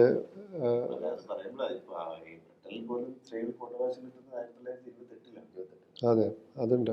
എല്ലാ രാജ്യങ്ങളും 1940 എല്ലാ രാജ്യങ്ങളും ലോകമായതിനു ശേഷം എല്ലാ രാജ്യങ്ങളും. സ്വിറ്റ്സർലൻഡിലൊക്കെ 70 കിട്ടുന്ന ഏതോ ഒരു രാജ്യത്തൊക്കെ അതിന് ശേഷമാണ്. അപ്പൊ അതില് സ്ത്രീ വിമോചനത്തിന്റെ ഒക്കെ പ്രശ്നങ്ങളിൽ ലെനിൻ ക്ലാരയുമായിട്ടുള്ള ആ സുദീർഘമായിട്ടുള്ള സുദീർഘമായ സംഭാഷണത്തിൽ ലെനിൻ പറയുന്നുണ്ട്, സ്ത്രീയെ അടിമയാക്കിയ അവരുടെ അടിമത്തത്തിന് കാരണമായ സ്വത്തുടമാ ബന്ധങ്ങളിൽ മാറ്റം വരുത്താനുള്ള വിപ്ലവ സമരങ്ങളിലേക്ക് സ്ത്രീകളെ കൊണ്ടുവരണം. മുതലാളിത്തം ഉൾപ്പെടെയുള്ള സ്വകാര്യ സ്വത്തുടമത വ്യവസ്ഥ പിതൃ ആധിപത്യപരമാണ്, പുരുഷാധിപത്യപരമാണ്. അപ്പോൾ പുരുഷാധിപത്യത്തെ സ്വതന്ത്രമായ സ്വയംഭരണപരമായ ഒരു മൂല്യവ്യവസ്ഥയായല്ല കാണുന്നത്. അത് കൃത്യമായ ഭൗതിക അടിത്തറയുള്ള ഒരു ചൂഷക വ്യവസ്ഥയുടെ ഉൽപ്പന്നമാണ് സ്ത്രീയുടെ അടിമത്തം. അതുകൊണ്ട് ആ ചൂഷക വ്യവസ്ഥയുടെ ഭൗതിക ബന്ധങ്ങളെ മാറ്റുന്ന സമരങ്ങൾ. അങ്ങനെയാണ് ക്ലാരയോട് നിങ്ങൾ ബഹുജന സംഘടനകളെ അത് വളരെ ദീർഘമായ സംവാദമാണ്. ഈ പ്രൈവറ്റ് പ്രോപ്പർട്ടിയും പാട്രിയാർക്കിയും തമ്മിലുള്ള ബന്ധത്തെ വളരെ കൃത്യമായി അവതരിപ്പിച്ചു എന്നുള്ളതാണ്. ഇപ്പം നമ്മുടെ ഈ മാർക്സിസ്റ്റ് ഫെമിനിസ്റ്റുകളൊക്കെ ഇത് ഊന്നുമ്പോൾ ഈ ബ്രാഹ്മണിക് ഫെമിനിസ്റ്റുകളെ സംബന്ധിച്ചിടത്തോളം അവർക്ക് ഈ പാട്രിയാർക്കിയും പ്രൈവറ്റ് പ്രോപ്പർട്ടിയും തമ്മിലുള്ള ആ ലിങ്കേജ് കണക്ഷൻ ഇല്ല. അവര് പാട്രിയാർക്കി എന്ന് പറയുന്ന ഒരു പിതൃ ആധിപത്യ ക്രമം എന്ന് പ്രൈവറ്റ് പ്രോപ്പർട്ടി ഉണ്ടായ അന്ന് മുതൽ വ്യവസ്ഥയായിട്ട് മാത്രം കണക്കാക്കുകയാണ്. അതിന്റെ അടിത്തറയായി ബെഡ്റോക്കായി നിൽക്കുന്ന ഈ മുതലാളിത്ത ബന്ധങ്ങളും പ്രൈവറ്റ് പ്രോപ്പർട്ടി അതിനെ മുതലാളിത്ത പൂർവ്വമാണ്. ഉൽപാദന ബന്ധങ്ങളും സ്വത്തുടമ ബന്ധങ്ങളും ഒന്നും മാറ്റണമെന്നുള്ള താല്പര്യം അവർക്കില്ല. അതുകൊണ്ടാണ് അത് റെവല്യൂഷണറി അല്ലാതെയും ഇരിക്കുന്നത്. അപ്പൊ നമുക്ക് ഈ ചർച്ച തുടരേണ്ടി വരും. തൽക്കാലം നമുക്ക് ഇവിടെ നിർത്താം. രണ്ടുപേർക്കും പറയാനുള്ള കാര്യം പറഞ്ഞുകൊണ്ട് നിർത്താം. ഒരു 2 മിനിറ്റ് എടുത്തുകൊണ്ട് അതില് ഒരു പറഞ്ഞ പോലെ നമ്മൾ ഈ ചൈനീസ് മോഡലിലേക്ക് വരുമ്പോൾ ചൈന 1978 അമേരിക്കയുമായിട്ട് ബന്ധം സ്ഥാപിക്കുകയും വിജയമുണ്ടാക്കുകയും ചെയ്തു. അങ്ങനെയാണ് ഡെങ് സിയാഒപിങ്ങിന്റെ സാമ്പത്തിക പരിഷ്കാരങ്ങളൊക്കെ നടപ്പാക്കുന്നത്. ആ പരിഷ്കാരങ്ങൾ അവർ നടപ്പാക്കുമ്പോൾ എനിക്ക് തോന്നുന്നു ചൈനീസിലെ ഒരു ലാക്കിംഗ് പോയിന്റ് ലെനിനൊക്കെ മുന്നോട്ട് വെച്ച് ഇന്റർനാഷണലിസം. ലെനിൻ അവിടെ economic point of view market economy ഉണ്ടായിരുന്നില്ല എങ്കിലും ഒരു അന്താരാഷ്ട്ര തൊഴിലാളി വർഗ കൂട്ടായ്മ കമ്മ്യൂണിസ്റ്റ് ഇന്റർനാഷണലിസത്തെ എല്ലാ അർത്ഥത്തിലും അതിന് മുന്നോട്ട് കൊണ്ടുപോയി. അത് പക്ഷേ ചൈനയിലേക്ക് വരുമ്പോൾ അവർക്ക് ചൈന സെൻട്രിക് എന്നതിനപ്പുറത്തേക്ക് ഒരു global perspective Chinese communist party അതുപോലെ CPSU മുന്നോട്ട് വെച്ചതുപോലെ CPSUവിൻ്റെ ഒക്കെ സഹായത്തോടു കൂടിയാണല്ലോ ലോകത്തുള്ള അതിനുശേഷം നടന്ന ഒട്ടുമിക്ക വിപ്ലവങ്ങളിലും CPSUവിൻ്റെ നേരിട്ടുള്ള സഹായം. CPIക്ക് പിന്നീട് അവരെ സോവിയറ്റ് യൂണിയൻ തകരുന്ന സന്ദർഭത്തിൽ പോലും അല്ലെ 91 വരെ സഹായം, സാമ്പത്തിക സഹായം അടക്കം കിട്ടുന്നില്ല. നമ്മളൊക്കെ നല്ല പേപ്പർ കണ്ടത് സോവിയറ്റ് നാട് വായിച്ചിട്ടാണ്. ആ കണ്ടന്റ് യഥാർത്ഥത്തിൽ ചൈനീസിലാക്കി. പക്ഷെ ചൈനീസ് ആർ ഡൂയിങ് ബെറ്റർ. വലിയ പോപ്പുലേഷനാണ്. അവരെ ഈ രൂപത്തിൽ മുന്നോട്ട് കൊണ്ടുപോകാൻ ചൈനീസ് കമ്മ്യൂണിസ്റ്റ് പാർട്ടി. എനിക്ക് തോന്നുന്നത് ലെനിൻ ചിന്തയിൽ നിന്ന് നമ്മളിപ്പോഴും ഊർജം സംഭരിക്കേണ്ട രാഷ്ട്രീയത്തിൻ്റെ പ്രാമുഖ്യം, നേരത്തെ KT സൂചിപ്പിച്ചതുപോലെ സമ്പത്തിൻ്റെ അതിഭീകരമായ അസമത്വം നിലനിൽക്കുന്നൊരു കാലമാണ് ഇപ്പോഴുള്ള കേന്ദ്രീകരണം. പിന്നെ പോപ്പുലിസ്റ്റ്, ഫാഷിസ്റ്റ് രാഷ്ട്രീയ പാർട്ടികളുടെയും ഭരണ നേതൃത്വങ്ങളുടെയും ലോകമാകെയുള്ള പല മട്ടിലുള്ള ഉദയം, കാലാവസ്ഥ വ്യതിയാനം, ആഗോളതാപനം, ഈ മട്ടിലുള്ള വിഷയങ്ങളൊക്കെ ലോകത്തെ തുറിച്ചു നോക്കുന്ന ഈ അവസരത്തിൽ ലെനിൻ ചിന്ത ഇവിടെ കാതലായ ചില വശങ്ങൾ പുനരുജ്ജീവിപ്പിച്ച് ഇപ്പോഴും മൗലികമായും വളരെ ക്രിയാത്മകമായും രചനാത്മകമായും വിശകലനം ചെയ്യാൻ ആ ചിന്തയ്ക്ക് ഇപ്പോഴും കഴിവുണ്ട് എന്ന് തന്നെയാണ് എനിക്ക് തോന്നുന്നത്. തീർച്ചയായിട്ടും നമുക്ക് ഈ ചർച്ച ഇവിടെ അവസാനിപ്പിക്കാം. ലെനിനിസം എന്ന് പറയുന്നത് സാമൂഹ്യ വിപ്ലവത്തിൻ്റെ എല്ലാ തലങ്ങളെയും മനുഷ്യൻ്റെ വിമോചനവുമായി ബന്ധപ്പെട്ട ജ്ഞാനസിദ്ധാന്തപരമായ ദർശന പദ്ധതികളെ വരെ ഉൾക്കൊള്ളുന്നതാണ്. അപ്പോൾ ലെനിൻ നമുക്കെല്ലാവർക്കും അറിയാം, സയൻസിൻ്റെയൊക്കെ രംഗത്തുണ്ടായ കണ്ടുപിടുത്തങ്ങളുടെയൊക്കെ മറവിൽ ഭൗതികവാദത്തെയും അതേപോലെ തന്നെ വൈരുദ്ധ്യാത്മക സിദ്ധാന്തത്തെയൊക്കെ വലിയ രീതിയിൽ എതിർത്തുകൊണ്ട് വലതുപക്ഷ ശക്തിയുടെ രംഗത്ത് വന്ന ഒരു സന്ദർഭത്തിലാണ് ലെനിൻ ഭൗതികവാദവും അനുഭവമാത്ര വിമർശനവും എന്നുള്ള വിഖ്യാതമായ കൃതി എഴുതുന്നത്. ഇന്നും വൈരുദ്ധ്യശാസ്ത്രത്തെ മാർക്സിന് ശേഷം ഇപ്പോൾ സോവിയറ്റ് സ്കൂൾ പാഠപുസ്തകങ്ങളൊക്കെ ഉണ്ട്, അതിൻ്റെയൊക്കെ ഒരു പരിമിതിയും അതിൻ്റെയൊക്കെ ഒരു മോശവും അതിൻ്റെ ഒരു ഭക്ഷണത്തരവും നമ്മൾ അനുഭവിച്ചതാണ്. അതിൽ നിന്ന് വ്യത്യസ്തമായിട്ട് സയൻസിനെയും ചരിത്രത്തെയൊക്കെ എങ്ങനെയാണ് പരസ്പരം ബന്ധപ്പെടുന്നത്, അങ്ങനെ ദർശനത്തിൻ്റെ മണ്ഡലത്തിൽ ലെനിൻ നൽകിയിട്ടുള്ള സംഭാവനകൾ വളരെ പ്രധാനമാണ്. ഇതെല്ലാം തന്നെ ലെനിൻ്റെ ഈ ഒരു വർഷം നീണ്ടു നിൽക്കുന്ന ആചരണ വേളകളിൽ നമുക്ക് പഠിക്കാനും വായിക്കാനും ഒക്കെയുള്ള സാഹചര്യങ്ങൾ ഉണ്ടാവണം. ആ ഒരു ദിശയിലുള്ള സംവാദങ്ങളും ചർച്ചകളും ഒക്കെ നമ്മുടെ നാട്ടിൽ ഉയർന്നു വരണം.